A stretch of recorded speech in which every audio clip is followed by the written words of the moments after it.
As of recording this video, it's been just over 1 month since the Western release of Lost Ark. In that time, the game has ruined my life. I'm 450 hours deep after just over 4 weeks. I've got 3 characters in tier 3 and another 4 in tier 2. I can't remember the last time I saw sunlight, and whenever I close my eyes to sleep, I hear the honing failure sound effect in my head on loop. All that considered, I think now is a good time for me to give you my review of Lost Ark with a full pros and cons list. Yes, I'm aware we don't have anywhere near the content that's available in the Korean version, and the new stuff that's going to be added will be better than anything I've experienced currently, but I think the fundamental pros and cons are likely to stay the same. But before we jump into it, a quick word from today's sponsor. Dungeon Fighter Online is a massively popular classic 2D beat-em-up multiplayer action game with an epic storyline, RPG elements, unbelievably spectacular combos, and thousands of hours worth of content for players to work through, and right now is the absolute best time of the year to jump back into DFO or try it out for the first time with its massive 7th anniversary events that will reward players with more epic loot, skins and resources than any other events of the year. Explore the new anniversary area called Elvenil, which acts as a hub for the new missions and events. Right now there's 2 events with another 2 coming in the March update. One where you restore a sacred tree through daily and weekly missions, and another where you build up an army to defend Elvenil against attacking monsters, with each of these giving more rewards relative to the effort you put in. On top of all that, there's a Twitch Drops event up until April 5th where you can earn exclusive rewards by tuning into official DFO content creators' streams. So if you like the sound of getting juiced up with rewards from one of the most fast-paced, action-packed 2D fighting games out there, click my link in the description below and also use coupon code WELCOME to DFO GIFT for even more epic rewards as displayed on screen. Download now. So, starting out, let's talk about the things I like about Lost Ark, the pros. The core gameplay is incredible, top tier by isometric standards, and there's just the right amount of buttons to press with the skill ceiling being fairly high on a number of classes. For a top-down game made in Unreal Engine 3, the graphics look amazing, easily the most beautiful isometric MMO out at the moment. Lost Ark is absolutely rammed full of collectables and completionist content. Makoko seeds, masterpieces, giant's hearts, Ignia tokens, sea bounties, world tree leaves, omnium stars and island tokens, with your progress on all of these being easily viewable in the game's collections UI. 100%ing all of this is thousands of hours worth of content with some very worthwhile rewards. The endgame sense of progression in Lost Ark is amazing. There's so many things you can do to make your character more powerful. Engravings, gems, tripods, gear set pieces, and farming skill points via the horizontal progression content. There's also more casual stuff that feels great to progress too, such as upgrading your stronghold, upgrade your boat, upgrade your pets, rapport with NPCs, and make sure your fashion game is on point with matching mounts and dyeable skins. Whilst Lost Ark doesn't have a complex, in-depth, overarching main story like Final Fantasy XIV, the game does a great job of having a nice mix of self-contained stories that complement the MSQ. There's over 100 islands in Lost Ark, each of which have their own self-contained stories. They're not too long, but some of them are amazing. Starlight Isle was one that actually made me tear up a bit. I personally like that the overarching MSQ is simple and easy to follow, with there also being a variety of completely different smaller stories on each island. I love that the game uses a roster system to incentivize you playing alt characters. Overall completionism is shared amongst all your characters. Personally, I love playing alts, and in a game with such incredible combat of many different playstyles, it makes sense that the devs would want to incentivize that. The endgame PvE content is honestly incredible. Lost Ark is the first action combat MMO I've seen to design difficult boss fights on par with or better than World of Warcraft and Final Fantasy XIV. And as of making this video, we haven't even seen the best stuff yet, which are the Legion Commander raids, which should be coming out over the next few months. Lost Ark's PvP content is also super fun. PvP and PvE are balanced separately in this game, and arena PvP is completely equalized and balanced, so gear, engravings and gems have zero impact. You can also jump into this content from level 30 onwards and be put on the same level playing field as a max level, with the ability to save and switch between custom skill builds of your choosing.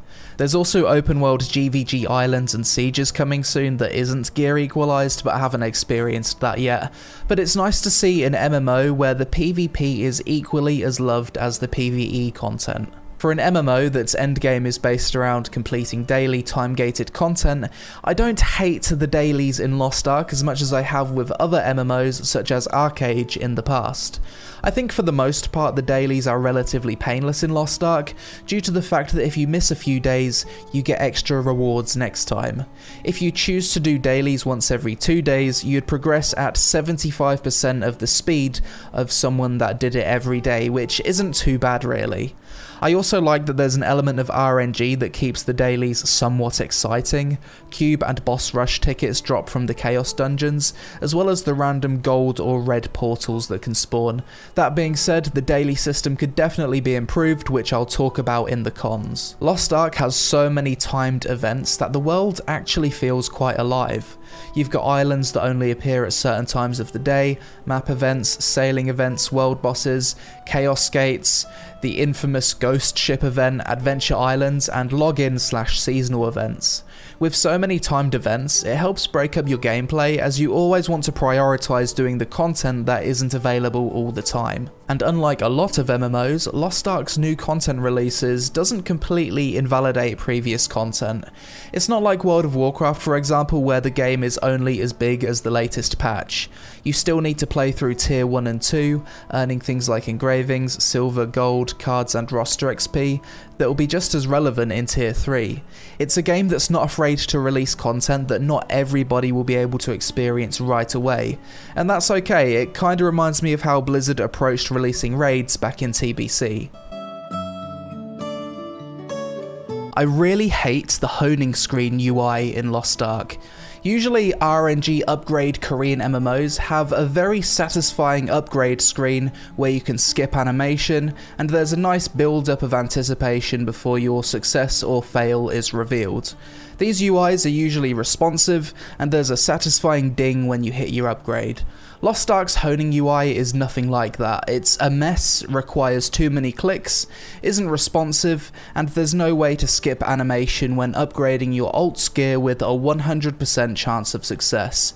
It's the clunkiest part of the UI that needs to be completely reworked. As a Korean MMO, Lost Ark has gender-locked classes. I do think they will release opposite gender counterparts in the future after seeing the success of the Western version of the game, but it'll probably take a while. I just want me a male sorcerer man. Lost Ark is a pay-to-win game. You can buy crystals, then convert those crystals to gold, which you can then use to buy honing materials.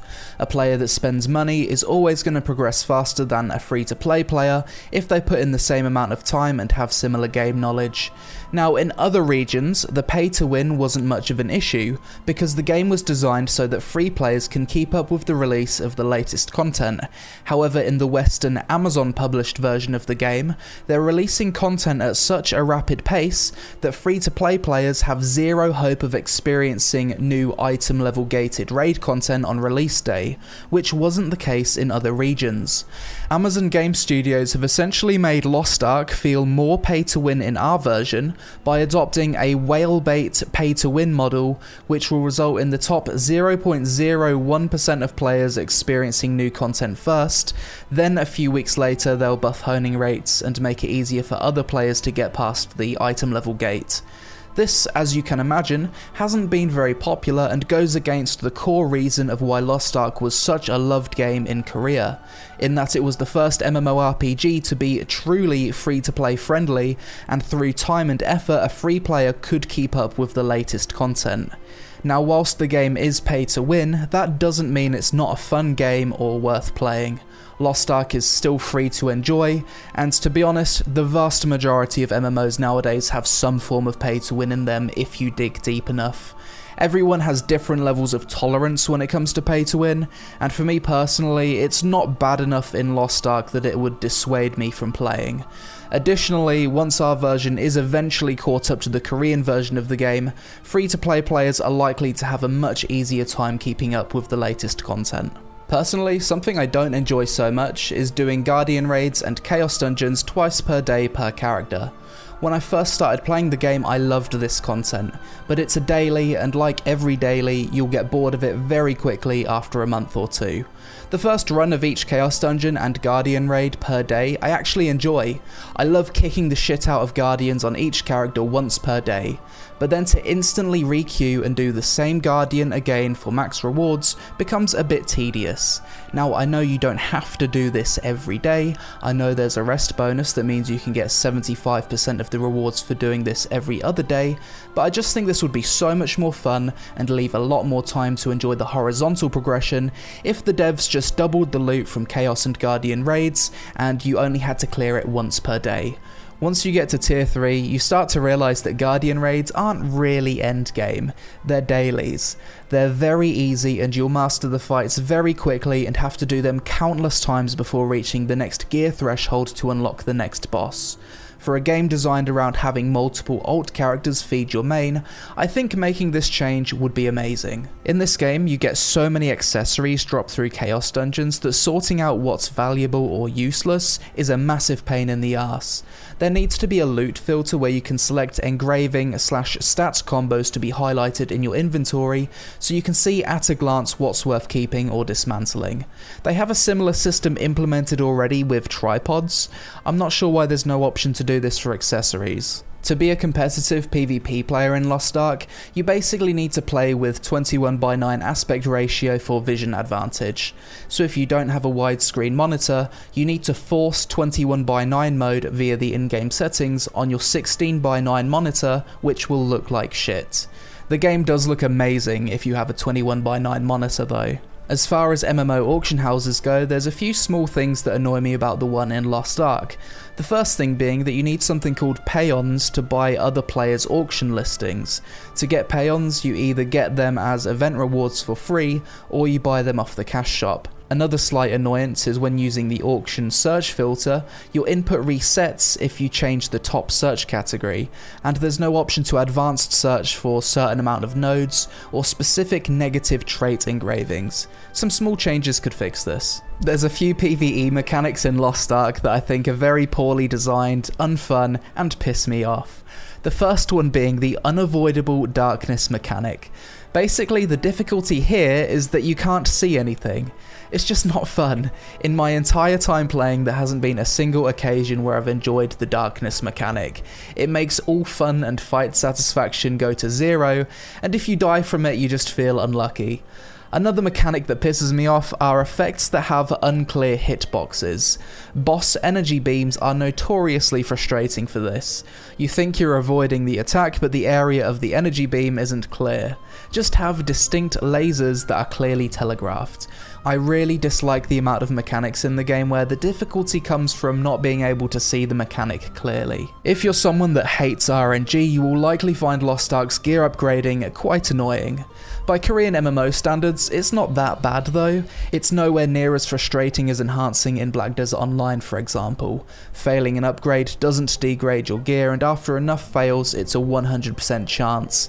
But cutting ability stones and failing over and over again at 75% success chance, or blowing up thousands of gold in mats on a streak of bad luck will piss you off from time to time. And the leveling in Lost Ark from 1 to 50, in my opinion, is the worst part of the game by far, and just acts as a bit of a barrier to entry.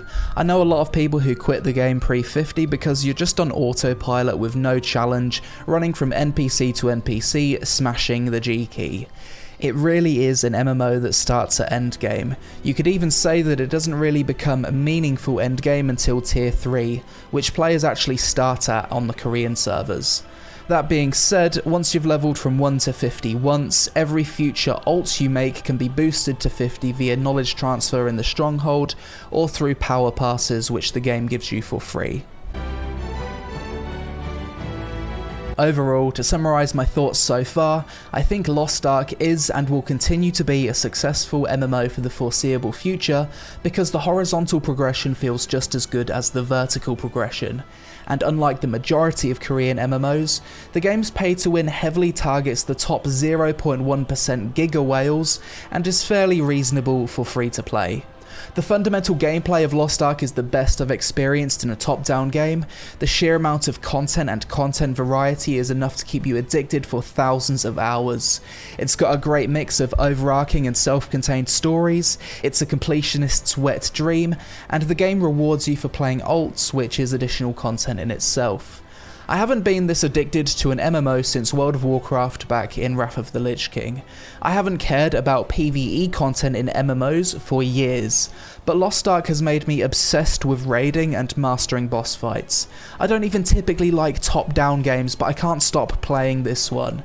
I think after all these years of being MMO homeless, getting excited but eventually let down by games like Black Desert and New World, I've finally found an MMO that I can see myself playing for the foreseeable future. And there's so much more to come with this game that really, we're only just getting started. But that's it for this video, guys. As always, I'd love to hear your pros and cons with Lost Ark in the comments below, as I'm sure there's probably a few things I forgot to mention. Social media links on screen. Thanks for watching, I hope you all had a successful day, and I'll see you again in the next one.